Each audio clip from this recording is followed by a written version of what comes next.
Today on With the First Pick, we're taking a break from mock drafts. But don't worry, Rand, we'll be back tomorrow with a live 7-rounder over on YouTube, and I ain't even kidding. But for now, we're going to talk about some of our favorite players that we are extremely excited about. That's right, our favorite prospects, some names you'll know and some names you should get to know. And we're here to help. I'm Ryan Wilson. As I mentioned, that's the former Titans GM Ran Carthon. And Ran, we have 8 days. 8 days to the draft. I'll ask you like I ask you every podcast, what are NFL teams doing 8 days out? Well, right now, man, you're just putting the final touches on the board. Board should be complete, really, at this point. And from there, you're just maybe fine-tuning a couple little small things. I'm sure the staff everybody's exhausted, so you're going to give the staff this weekend off and let them enjoy the Easter weekend before the madness ensues next week. All that's left is the waiting. And in the meantime, I'm going to help the viewers and listeners out by talking about some of our favorite players. Some names you know, as I mentioned, and some deep cuts. At least they are now, but they'll be guys that we'll be talking a lot about next fall once they get to the league. Let's start at the top. This is everyone's favorite player, I think. Even if you're not in the Travis Hunter family, but Travis Hunter, athlete. And I just want to give a shout out to our Garrett Purdell, who covers the Cowboys, but he also got a one-on-one interview with Travis, and Travis told him on a story that's on CBSSports.com that he would rather quit football than not be allowed to play on both sides. So we've talked about Travis a lot. We were at the Pro Day in Colorado a week and a half ago. If you have him in, say, a combine interview or a 30 visit, and Travis says to you exactly what I just said, and you want to play him, let's say, at cornerback, are you going to be willing to be flexible because he is truly special? Or are you going to say, well, we're just going to move off from Travis and take someone else? Let's say you have a top 4 pick. No chance. I mean, at this point, you just tell them, hey, if you want to play both ways, you got to earn it. And here's where you're going to start. And the other part you have to earn. And I understood what he was saying and what his, ambitions are. But from my standpoint, as an evaluator, as a decision maker, I just make him have to earn the other spot. Okay. If I were the GM, and I've been told by previous GMs on the show that I would be terrible at it, but if Travis told me he wanted to be the quarterback, I would have said, okay, Travis, you can be the quarterback. Like, I would let Travis do whatever he wants to do. The only concern, and we've talked about this a lot, load management, to borrow an NBA term. You have to make sure you don't get over your skis on the playing Travis Hunter too often. And how do you – so let's say you start 1-4 and you're getting pressure to play Travis more on both sides. How do you not succumb to that pressure? It's staying true to your process. That's what it comes down to. And as long as the pressure isn't coming from ownership, then any other part of the pressure you can withstand. So you just got to be able to, hold firm in there and hold firm in your vision that you have for him. My thing with Travis is, and I get the load management part, what I want to say about the young man, let's just enjoy it. When was the last time we've seen a player, of this caliber that was this unique?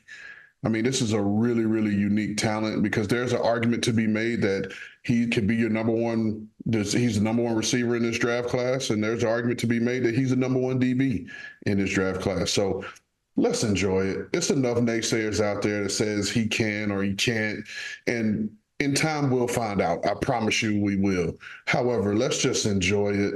Let's just enjoy what this is. And I've seen it now more, with the Shohei Ohtani, reference, but it's the same thing. People said he couldn't do it. And now he's one of the highest paid player, if not the highest paid player in Major League Baseball. Man, let's just enjoy it and allow this kid to be whatever he's going to be. That's an important reminder for fans and media and people in the league. Just live in the moment, enjoy where you are now. We'll get to where we're supposed to get to, and Travis will be who he's supposed to be. It's just so difficult. We live in a world, Rand, where we got to know the answers to the test 3 years from now, not tomorrow. But I think that's good advice. So I'm going to take that advice for a couple seconds before I forget it when we talk about some more of these other guys. And you can take it from me. You may not get to see what 3 years from now looks like. So just enjoy the moment for what it is and why you have it in front of you. I'm not laughing at you. I'm laughing with you. You got done wrong. All right. One of my guys, and you had listed Travis as your guy, but obviously he's everyone's guy in terms of players we want to talk about. A guy I put on the list, and I've talked about him a good bit, and I think he has a chance to be a first-round pick, and I'm interested to get your thoughts on this. Cornerback out of Ole Miss, Trey Amos. Started at Louisiana, transferred to Alabama, and then came to Ole Miss. Had 3 picks last year, 6 feet, 195, 4.43. He is long. He is athletic. He is physical. Talked about the ball skills. Talked to Jackson Dart at the Combine, and he said the best cornerback he faced all season, and he played in the SEC, obviously, was Trey Amos. And it feels like he's gotten lost in the mix a little bit with the Travis Hunters and the Will Johnsons and the Jahdae Barron conversation. But Trey Amos is a good player in terms of the way you want your cornerbacks to look and the way he runs and the way he plays, both pass and run, and defending the run. And my comp for him, to get you fired up here, saw a little A.J. Terrell in terms of his physicality. Yeah, and you wouldn't be wrong. And that's the thing, man. In today's game, these corners are getting bigger, they're getting longer, and they're running just as well as these receivers now. And a lot of these offensive schemes, they're kicking out. When we talk about physical edge setters, and we're going to talk about some physical edge setters in a couple segments to come. However, now these offensive schemes are forcing these corners to be edge setters. And so you got to be just as tough and got to be willing to come up and stick your face in there, as we call it, stick your face in the fan and be a tackler. And he does that. And then you mentioned the ball production. Like, you cannot ignore ball production, because that's the name of the game, is being able to take the ball away and get the ball back into the hands of the offense. Do you think he sneaks into the first round? I think there's a chance, and it really depends on how the rest of this, draft goes, how the early part of the draft goes, rather, Justin, we know how Travis is going to go. And the key to it all is, where does whoever takes Travis, where do they envision him starting? Right? Because if it's a team that envisions him playing receiver, then that's going to leave another need at the corner spot, for another team. And then Will Johnson, where are teams viewing Will Johnson after him not running this week? And so done a little bit more digging on there in terms of what his true speed is. And I'll save that for us for a conversation later. But I can see this being a possibility, but it feels like a really good top of the second pick for me. Yeah, and not to get too far down the Will Johnson rabbit hole, but if you and I were hearing similar things, I'm glad he didn't run, and leave it to mystery. Some things are left unknown, and then let the team sort it out. Because we know what he did in 2023 when he's healthy. He's a first-round talent. He just isn't going to beat everybody in a foot race, and that's okay. All right, next up, this is a guy that we both put down separately, and he's been gaining a little steam throughout the process. He played at LSU. Mason Taylor, the tight end there, 6'5", 251, ran a 4.65. And in case you didn't know, his uncle Zach Thomas and his dad's Jason Taylor. So he is primed to be a really good football player at the next level, because he was a really good football player at LSU. And it felt like, Rand, he was just scratching the surface on what he can become, because the physical tools are through the roof. Let me ask you this. Sometimes it feels like we get these incredibly physical specimens at tight end, fast, big, whatever, and they don't always work out. Can you speak to why that sometimes feels like it's the case? Like, Evan Ingram took a little while to get going. He finally did. Kyle Pitts, we've talked about before, had a good rookie season, and then maybe it's scheme, maybe it's something else. Well, again, you're in the NFL now. And so you have linebackers that run just as well. You have safeties that are just as big. And so it takes a little while. And if you look at historically, tight end is one of those positions that it takes a little bit longer for these guys to mature and grow into those roles. And typically it takes, up to 3 years. Now, what Brock Bowers did last year was a complete rarity, a complete anomaly. But it takes you a little bit longer to mature your body to mature at the tight end position. Yeah, not to take any away from Jason Taylor, but just the athleticism, that immediately jumped off the chart at you. Big catch radius, smooth running routes. Feels like he's going to run past these linebackers we're talking about for the most part, get up on safeties. And day 2 feels like a great landing spot. You disagree with that? No, not at all. And like you said, this guy he was just impressive. I felt like watching LSU games, when it was third down, you felt like you knew where they were going with the ball. I think 16 of his 55 catches this year came on third down. 11 of those 16 came on third and 6+, which allowed LSU to rank in the top 10 in terms of third down conversion. And this guy was a big part of that. Absolutely. All right, we're going to take a quick break. When we come back, headed to Columbus, because they have a whole bunch of dudes over there. We're going to talk about a couple of them to start with right after this.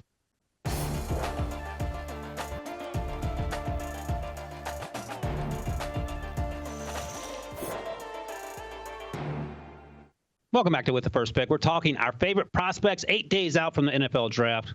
That's Ran Carthon. I'm Ryan Wilson. All right, Ran, let's head to Columbus, Ohio. the national champion in football. In basketball, we know it's the Gators. Congratulations to you. And there it is. Chomp, chomp. Let's start with the defensive side of the ball. They're going to have a bunch of guys get drafted. I was at that pro day about a month ago now. They had 18 guys work out. All 18 of those young men are almost certainly going to hear their names called. And this segment, let's dedicate it to Beanie Wells, our colleague at CBS Sports. I was working with him yesterday, and every time we talked about a player, there was some Ohio State tie. So this is for Beanie. Let's start with Jack Sawyer, one of the edge rushers we're going to talk about.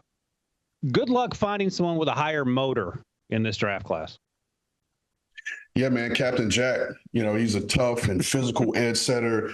And, we were talking off air about the arm length and how that causes concern with people. And I think he's able to overcome the lack of arm length with his ability to set physical edges, to create knockback, but also play with leverage and knee bend. And I think that helps him out. And then as a rusher, you could talk about everything he's not, because we didn't see him run and get a true 40 for him. So you could talk about whether you feel he lacks explosiveness or lacks speed. But what I like about him is that he's coordinated in everything that he does in terms of a rusher. He sets up moves, he uses his hands well, and he made plays when his team needed him, and he showed up in the big games. And just looking at him physically, watching his play, he feels like an AFC North defender to me. I don't know why, but when I watch him, I just think AFC North.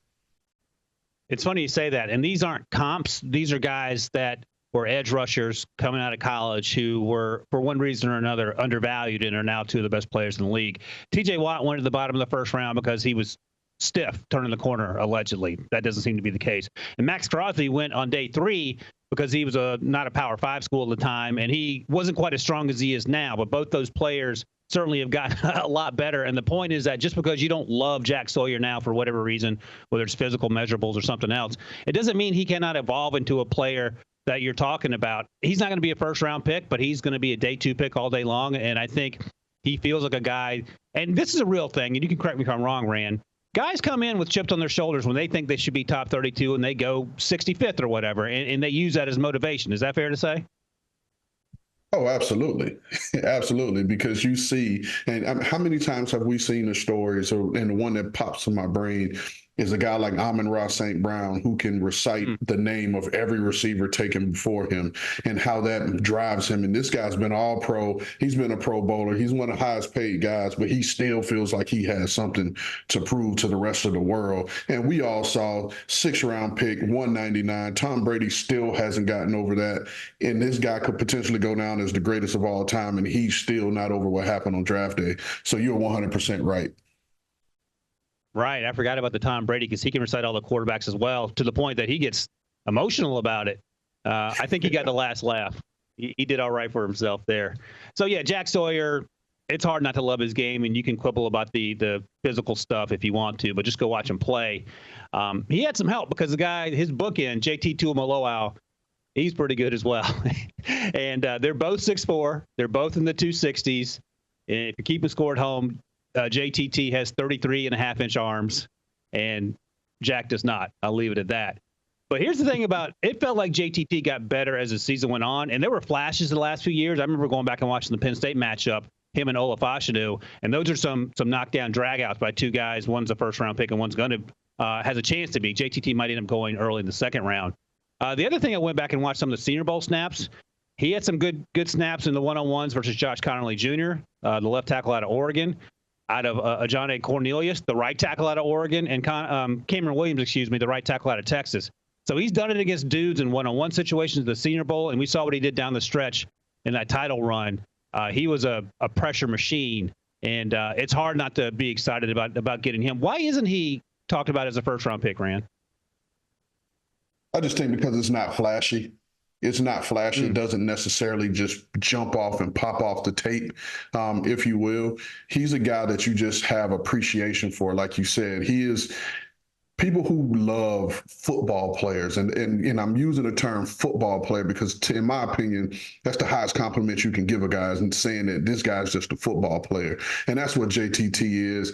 And let's give Coach Larry Johnson some love, right?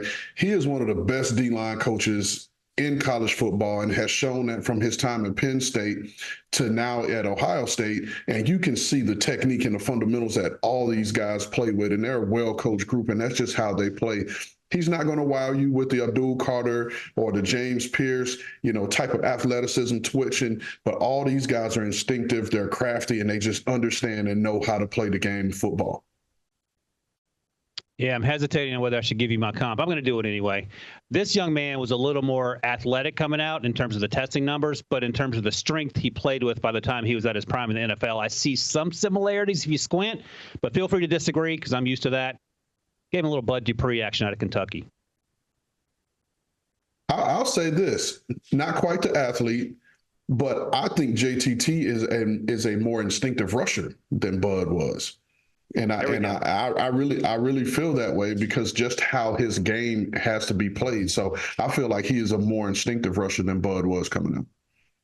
Well, that's great news for JTT then, because Bud was a first-round pick based on part of the athleticism and the projection of what he could become. And he went to Pittsburgh and had a lot of success there. Ended up in Tennessee, if I recall correctly, as well, after he left Pittsburgh. But if JTT is on that path, that's a great path to be on. All right. Ohio State segment's in the book. Shout out to Beanie Wells. We're going to take a quick break. When we come back, we're going to talk about some wide receivers and some defensive backs right after this.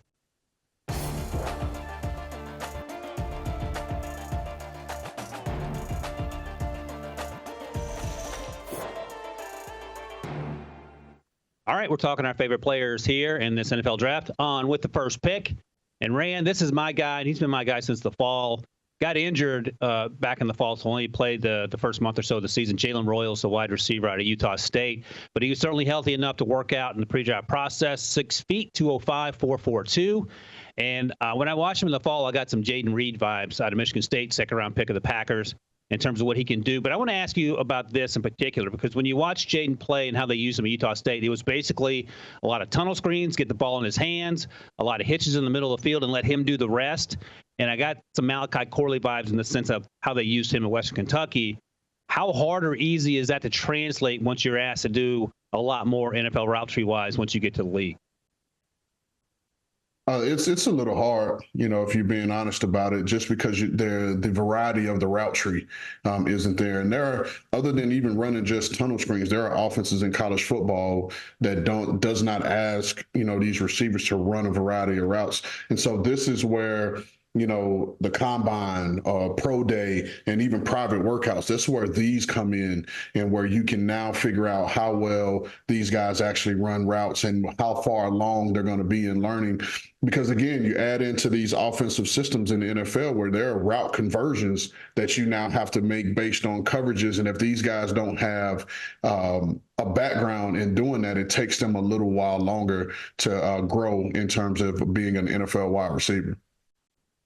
Yeah, and the good news is that he also returns kicks, so there can be easing in process. You can let him return kicks early as he gets comfortable, because you and I have talked about this already a lot, that you can sort of see the hamster wheel turning for these young players, especially cornerbacks and wide receivers, as they're trying to figure out where they're supposed to be pre-snap, and they're not playing fast. And once they start playing fast, like, oh, that's why that guy was drafted where he was.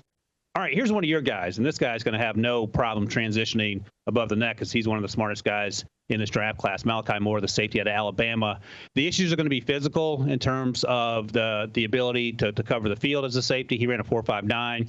You see that show up on tape a little bit, but there's no substitute for being smart and knowing what everyone's doing before they even know what they're doing.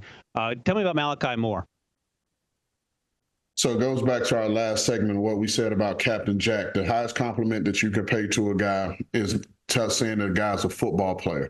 That's what Malachi Moore is. He is a football player.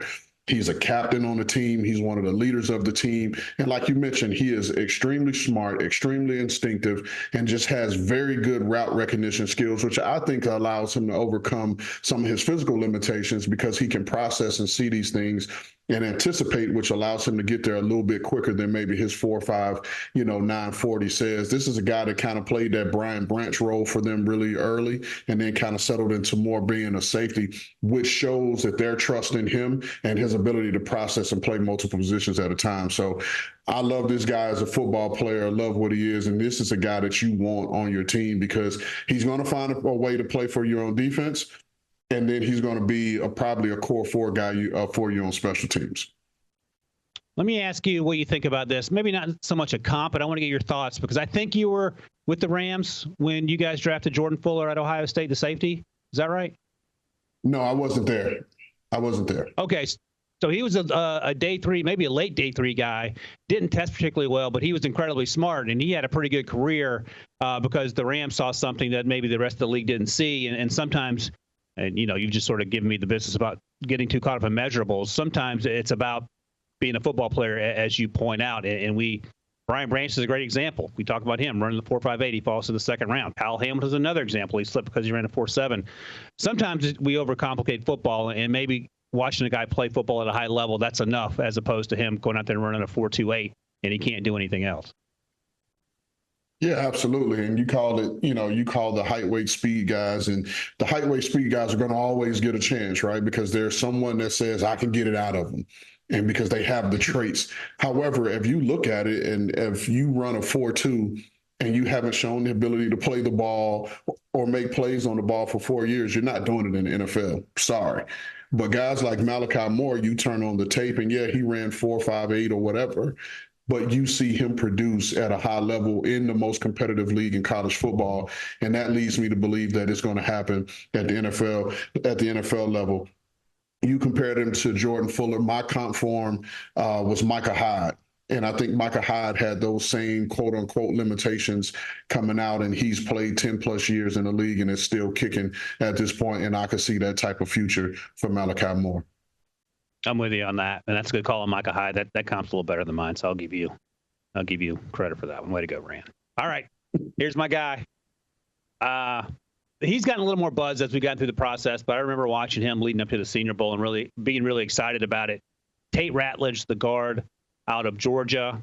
He's already got the mustache and the mullet going, so he's ready to go as an interior offensive lineman. He looks the part. 6'6", 308. I think he plays more stout than that frame suggests because he almost sounds weird to say. Sounds a little slender at 308 and 6'6".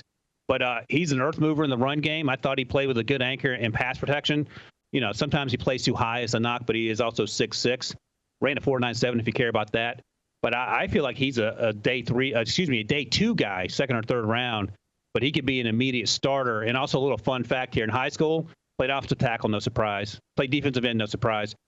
Rand, he was also the punter at one point in high school, which I love the idea of him going back here like Andy Reid in the punt, pass, and kick competition when Andy was 12 years old and bigger than everybody else. No, you called it out perfect. This guy's a road grader, big, massive man. And I don't care what the 308 says. He looks and feels bigger than that on tape.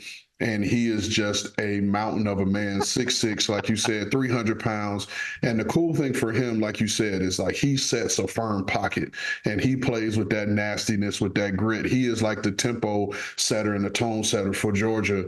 And that says a lot about a team that's just known for being physical and just beating people up. So I really liked him like you did, watching him in the fall. And especially paying more attention to that guard position and wanting to get that right in my previous employment. But this guy was definitely one of the guys that fired you up when you watched him. Again, I'm laughing with you, man.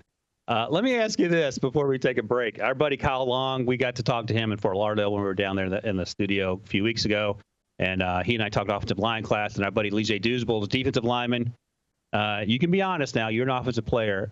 Kyle says offensive linemen are smarter than defensive linemen. Would you agree with that? Yeah, I would. And I'm a former offensive guy, and we talked about this before. My locker, I was the only running back in the locker room area with the offensive linemen. So those are my guys. But the offensive line is asked to do a lot more in terms of sight adjusting to, moving rotations of defenses, in terms of blitz packages. They're asked to do a lot more things. And now a lot of defensive, particularly the defensive line, they're just asked to get off, attack, tackle the running back on your way to the quarterback. So it's a little bit less on their plate than it is on the offensive lineman. So shout out to all my O-line guys. Sorry, all right, Lige. Kyle 1, Lige 0. All right, we're going to take a quick break. When we come back, we're going to go to Rand's old position. We're going to look at a running back out of Texas. He ran a sub 4.4 and has a chance to be a day 2 pick, and we'll talk about that right after this.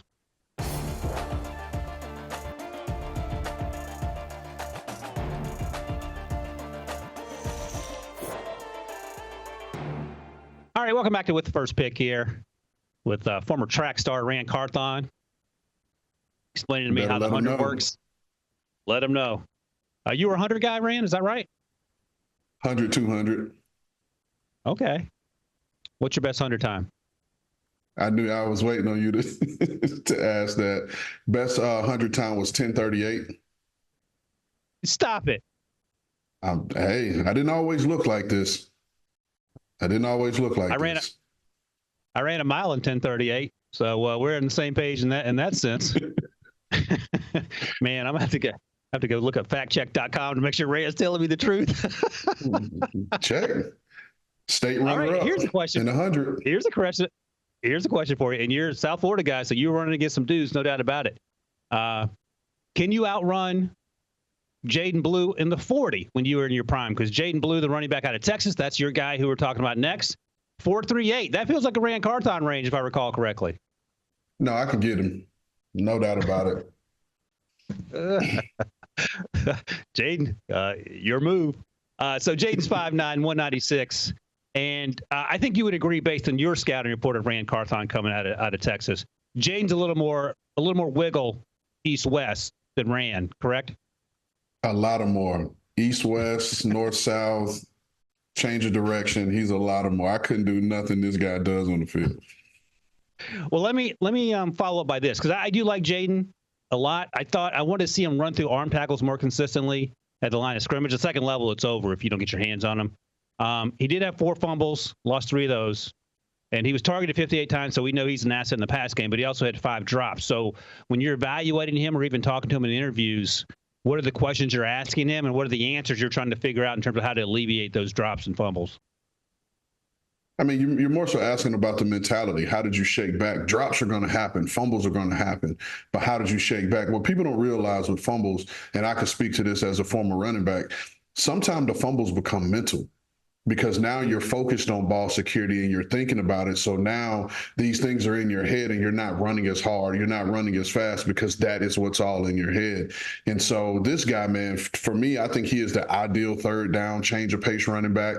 Like you mentioned, with his size and his speed, this guy's a really good route runner. He's a headache for linebackers running those Texas routes and those option routes. And you mentioned the 58 targets. He had 42 catches this year and 6 receiving touchdowns. Like, those are big time numbers for a running back catching out of the backfield as the backup running back. And then you mix in what I call the bip. He's the king of bip. And the bip is the boop, boop, bip, bip. And he has excellent elusiveness. The first guy is not going to bring him down in space. Not happening. Check the tape. It'll speak to itself. And then you mentioned the 4.38 speed. He has home run speed to take it the distance. And then in this new age of the new kickoff return rules, I think he could double as your kickoff returner, which is essentially like the first offensive play. Absolutely. And I'm with you. And I'm not trying to bring the kid down by mentioning the fumbles and the drop passes. I just want to get your thoughts on that. And he feels like in his own scheme, it's going to be a perfect fit because he's a one cut and go guy. And then that's a wrap. He's going to, these mid and wide zone schemes where he can just stretch the defense and cut it back. And there's very few athletes going to be on the field, even the next level, going to be able to sort of counter that. And we saw that consistently. And he's going to get bigger and stronger, so I'm not concerned about that. I was just he just turned 21 a few months ago. I was just interested to see what you thought about the issues with the ball security. All right. No, they definitely have to be addressed for sure. Okay. But I still like him as a day 2 guy. I think. And now running backs sometimes get pushed down. Do you think there's a chance he falls to day 3? I do think there's a chance because he was never the solidified one. You go back, and I'm not comparing him to this guy, but kind of like a Devin A-Chain. When he came out, Devin had a moment to be the lead guy, and Devin went in the 3rd round. And so I see him more day 3, early day 3, just because he was never the lead guy at Texas. It's funny you mentioned Devin because we talked to him at the Combine, and I would imagine Jaydon would probably have a similar answer. I asked Devin, had anyone ever ran you down at any point? Because Devin made a hit sub 4.3. And he said, man, I don't know what it's like to be chased down at any level, going back to Pee Wee football. Like, I've always been the fastest kid on the field. And now he landed in the right spot in Miami because they're all about speed down there. All right, next up is a guy that I like a lot. We talked to him at the Senior Bowl, Femi Oladejo out of UCLA, transfer from Cal, and then transfer from the linebackers room to the edge rush room because there are so many dudes in that UCLA linebacker room, including Carson Schlesinger, who's going to be probably a second-round pick. And we talk about Abdul Carter all the time, Ran, as someone who's making that transition from off-ball to edge. We need to talk a little bit more about Oladejo, who did the same thing. And if you go watch the Penn State game, that right tackle had a very long afternoon for Penn State. And Oladejo basically said that was his coming out party as an edge rusher. Went to the Senior Bowl, balled out. And I think he's a day two guy. We'll see. But how encouraging is it to see a guy who has that versatility if you're looking for someone to maybe do both those things at the next level? The National Football League is all built on the more you can do. And having a guy like this gives you roster flexibility on Sunday just because he's played off the ball and he's played on the edge. And so guys like this will play a very long time in this league as long as they're committed to it. And might I add, our friend Lige Douzable is really high on this guy and the upside of this guy. And so if Dudes loves him, I love him too. But no, to your point, man, for him to make the adjustment that he made going from an off-the-ball backer to the edge and play as well as he did, and it still shows you that he has upside, to ascend. And so I'm really looking forward to seeing how he matures and continues to grow into his body and play at the next level. So we interviewed him at the Senior Bowl at 6:30 on Thursday morning, which is the last day of practice. And he acted like it was noontime, and he had 3 cups of coffee. He was fired up and ready to go. His voice was hoarse because he'd been yelling at practice, and he's a gum flapper at practice, which you like to see. And I mentioned this before. I'll mention it again. Tell me what you think about this. Before practice on Wednesday, I saw him talking to Mike Tomlin, the Steelers head coach, for a good 10 minutes. With my little binoculars there, and I asked him about it, and he said he was just picking his brain about some of the best players he's played against. And Tomlin, and you can correct me if I'm wrong, no coach gets more involved in practice than Mike Tomlin, it feels like. And he feels like a Steelers type of player. Should I read anything into that Mike T and he are having a little chit-chat before practice more so than other players? Absolutely. I mean, like you said, Mike T, I love being down on the field and just kind of being behind Mike T. Mike T cannot help himself. He is going to coach whomever he comes in contact with, and I'm pretty sure that's what he was doing. And Mike T is very intentional when he's dealing with these kids, just to see how they're wired and how he can work with them and how they take instruction from him. So I would definitely look into it because, like I said, Mike T is very intentional about his contacts with people. Well, they don't have a second-round pick, but the Steelers have a third-round pick. And if Oladejo went there, it would not be the biggest surprise of the draft for sure. All right, Ran, this is your guy. Georgia defensive tackle, Nazir Stackhouse. I don't want to say got lost in the mix because it's Georgia and all those guys, especially on that side of the ball, end up getting drafted at some point. But I described him, I was looking at my notes here, solid player, does a lot of things really well. Nothing sexy, but he does the dirty work. I thought he's a little bit better against the run than as a pass rusher, but I thought he improved from 23 to 24, and he feels like a rotational guy who's going to be in the league 7, 8, 9 years doing the stuff that maybe a lot of guys aren't capable or willing to do. Yeah, my man Nasty Nas. Got to give him some love. Like you said, he's a big first and second down player in there. He's going to grind in the run game. You saw the difference from 23 to 24. Let's go back to 22. I thought his 22 tape was really good, and I was kind of disappointed in watching the 23 because I don't know how healthy he was, but I felt like I didn't see the same player. And so that's where I'm trending on that. He's going to continue to ascend a little bit. But like you said, when this guy's healthy and he's doing things the right way, he is stout and he is really hard to move at the point of attack. And one of the things I really like about him is his block scheme recognition, his ability to get off the ball, feel blocks, know where they're coming from, and being able to stack and condense those entry points for the runners. And so he just has to put it all together and play more consistently. But everything is there in his body, no matter where he goes, where he can be, like you said, a good rotational player that you'll be glad you have on your team. Yep, absolutely. A lot of fun to watch. And again, sometimes you go to Georgia and, you're talking about the Jalen Walkers of the world or the Smile Mundans, Malachi Starks. And when you have guys like Nazir Stackhouse who can make a career out of doing what they do over the next decade or so. All right, we're going to take one more break here. We're going to talk about a wide receiver that I don't know if anyone's been talking about who ran in the 4.3s. And then one of my favorite players out of the Cuse, whose dad is also a former NFL player. We'll talk about those two guys right after this.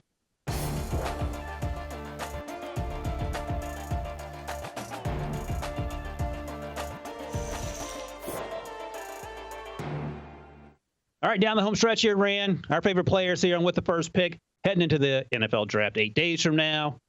And I'm glad you have this guy on your list because I watched him right before the Senior Bowl when he got that invite. I'll be honest, I didn't watch a lot of Florida football. No disrespect.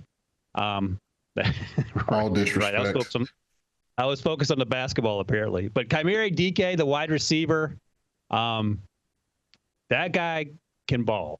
And he was a fun watch. When you start going through these guys and you've seen, 40 or 50 wide receivers or whatever, they start to all blend together, and then you see someone stick out. And I didn't know how fast he was at the time just watching this fall tape, but going back to the combine, he ran a 4.34, 6 feet, 196. And it felt like they used him a lot on these man runaway routes, and he ran away from guys in man coverage. And I thought he had a big catch radius, good hands, and a guy we're not talking a lot about in terms of the media, but NFL teams know who he is, and he's a fun watch for sure. No, I agree. I think he's gonna rise up some people's boards, particularly in a week like this where you got more time to sit and watch the tape. And he had a quiet good year at Florida. As a Wisconsin transfer, he averaged close to 19 yards a catch. Like you said, he ran a 4.34. I think right now he's a slot only to start. But I do think he has the upside to ascend and play outside because he's just a savvy and instinctive route runner, does a really good job of setting up routes and understanding where he fits off of rubs. And then you get to see him catch the ball and, like you said, run away from people. And then you add in his ability to return punts where he averaged almost 12 yards a punt return this year. So there's going to be a role for him, whether it's as your third or your fourth receiver and dual and be your returner as well. So there's going to be a role for him in an NFL offense this season. High school 200-meter number, you can give me if you're impressed or not, because you're the Carl Lewis of this podcast, apparently. 21.95 in the 200. That sounds good to me. Yeah, that's not bad. That's not bad. 21.95. It'll get you to the state finals in Florida, to the semifinals. But 21.9, it's a solid time. Okay, and he's a high jump guy too. 22. And 4.5. That was 94th percentile among all the young men coming out of high school that year headed to college football. So that seems good to me. Do you know high jump numbers? Does that impress you or not? Don't know high jump numbers just because jumping high wasn't my type of thing, but not as familiar. All right. Well, it says 94th percentile, so that to me screams good. And look, just watch the kid play. He's a really good athlete, and he's physical. We talked about the size and the speed, and that shows up on tape. And I'm glad you mentioned him. He's probably a day 3 guy, but if he went in the 4th round, it wouldn't surprise me if he had a big rookie season and everyone's like, where did this guy come from? That wouldn't surprise me either. Could you see him going as high as 4th? Yeah, I definitely could see that. And I think that's a good fit for him, to be a 4th round guy that'll come in and earn his way into the lineup. And I could see him playing, a lot early, for a team as a rookie. I really do feel that way about him and his ability. His college numbers were kind of up and down just in terms of being at Wisconsin and being in and out of the lineup. But he had those 2 years, the current year at Florida, and he had a year at Wisconsin where I believe he had 40-some-odd catches. And for him, it was just about getting those opportunities. And I think he'll be a really good rookie for some team when they take him. And it feels like the Rams have a knack for finding these guys. We know about Puka Nacua, but last year Jordan Whittington out of Texas came in, and he was a lot more raw than Dike was coming out of Texas. And they found ways to get him the ball, both on special teams and in certain situations on that offense. That would be a good fit, but it feels like everyone offensively would be a great fit for the Rams. All right, here's my guy. Also would be a great fit for the Rams, but he'd be a great fit anywhere. Oronde Gadsden II. We know his dad played for the Dolphins for a long time. He was in Miami when Rick was in the front office there, so they have that connection. And Oronde's 6'4", and he was 243 at the Shrine Bowl. And I asked him at the Shrine Bowl, I said, is this what you played at? Because he looked bigger than he has really broad shoulders. He looked like he was probably 255. He goes, no, this is the way that I play at. And then he ran a 4.65 at his pro day. I think he's a pretty good inline blocker for 243. You can disagree with me. Usually I'm a little high on these guys blocking. I give him an A for effort for sure. But he's a smooth route runner. He's more of a big slot, if we're being honest. You can move him around, a little move tight end guy. But he was felt like a security blanket for Kyle McCord in the middle of the field. And he is a contested catch guy. He's a run after catch guy. He may not be the first tight end drafted. He may even last till the 4th round like a Chimere Dike, like we just spoke about. But I think there's a lot to love about the way he plays and the way an NFL team could use him in the middle of the field. No, and I agree with you just in terms of just his ability to catch and make plays happen after the catch. And then you get to see his 4.65 speed, at the size that he is. And I think that's a growing trend in our league right now, is having those guys that can run after the catch, that can make plays. You can get the ball into their hands quick, and then they can turn the 5-yard play into an explosive, and he definitely fits that. And then when you get into later rounds of the draft, you're never wrong betting on bloodlines. Like, this guy grew up, having a dad that played it, that he knows what it looks like. He knows what the preparation is supposed to be to get ready for an NFL season, because he had that in his household. So love that you added this guy on, because like you said, he's a big slot, an F-type receiver, a move guy that will give you what he has in the run game. And a lot of times with these guys who aren't trained to be inline blockers, you just got to show the willingness and allow these really good tight end coaches that we have in the NFL to teach them the technique and the fundamentals to make them an even better blocker. And you talked about that with edge rushers, having them understand that run support is also part of your job, not just getting after the quarterback. And that's sort of the same conversation on the different side of the ball. One of the things I talked to Oronde about, he's a South Florida kid, as you know. We talked about Mason Taylor earlier, Jason Taylor's father. So Oronde's Little League team was Mason Taylor, and the coach was Zach Thomas. I think Jason was there for part of it because Mason was his teammate. Sam Madison, Dan Marino, Pat Surtain Sr., and Junior was on the team too. And I said, man, I hope you guys went undefeated. He goes, oh, man, we crushed everybody. It wasn't even close. So sort of like your flag football team with your 6 and your 8-year-old. Oh, yeah. Sounds like our Brentwood Blaze 49er flag football team, 8U boys, with my man Marmette Williams as the head coach and yours truly as his helper and get back coach. Get back coach, yeah. You're like Mario Cristobal's big get back coach with the curly mustache and the big muscles. Do you wear a medium shirt out there too to let your muscles stick out like Mario's guy does? It all depends on what I ate for dinner. I mean, dinner and breakfast that morning. Don't want the stomach to show too much. Listen, man, I know how that goes for sure. By the way, Ram, before we get out of here, and I joked at the top that we're doing a 7-round mock draft tomorrow. That's not a joke. So tomorrow, Thursday, April 17th, 7 days out from the draft, we're going to be on YouTube at NFL on CBS. There you can see all the handsome devils that are going to be involved. And we got a slew of dudes. Me and Ran are going to be doing the first round with Pete Prisco and B-Mac. And then Lee J, Mike Renner are going to join us with Coop Patagna to cover rounds 2 and 3. And then Josh Edwards, Chris Trapasso, and the czar of the playbook, Emory Hunt, are going to join us for the quote-unquote day 3 picks. And it's going to be a 4-hour extravaganza. The only person that's doing the whole thing is me. So I don't know if that says whether they like me or they don't like me, but it's going to be 4 hours of fun starting at 3 p.m. We'll be answering questions in the chat. So you can come there. You can ask Rand questions. You can ask former players like Lee J and BMAC questions. Or you can ask us questions. Me, Mike Renner, Josh Edwards, Trapasso, Emory Hunt. All up to you. So make a note. Tell Siri to remind you tomorrow at 3 p.m. Eastern on YouTube at NFL on CBS. We'll be doing a 7-round mock draft. See it right there, April 17th. So, Ran, I look forward to seeing you tomorrow. I spend more time with you than I spend with my family, but I love it. In the meantime, thanks to all you guys who watch, listen, and comment, and we will see you tomorrow. 7-round mock draft.